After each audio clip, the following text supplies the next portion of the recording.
art form, what we do here as far as metal shaping, especially the interiors, paint colors, matching it to interiors, wheels. I mean, everything goes hand in hand. Everything has to be complementary. GCD actually stands for Gillen Custom Design.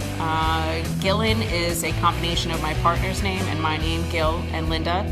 My name is Linda Nylon, and I am the owner of GCD Auto Studio. My name is Gil Linda. I am an owner at GCD Auto Studio. I've been in this industry since 2001. I've been doing this a very long time. I was into cars since I was little. From the beginning, we set out to amass the greatest amount of talent under one roof, and over the years, we've been able to achieve that. My name is Jay, and I'm the painter here at GCD Auto Studio. My name is Dan Southwell, and I am a welder and fabricator here at GCD. Hi, my name is Scott Johnson.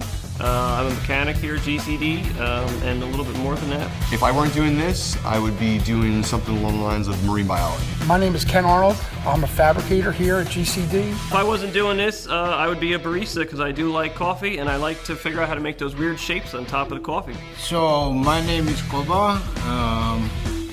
My position in this shop is the bodywork. If I wasn't doing this for a living, I would be a solid gold dancer. Spirit fingers. I'm Ryan Jackson. I do a little bit of everything over here at GCD. If I wasn't doing this, I'd probably be homeless, because this is all I've ever done. My nickname? I get Fabio, I get Jason Momoa, anybody with long hair. If I wasn't work on cars, I cannot imagine what can I do different, you know? Because I know this, I love this, and that's why I'm doing this.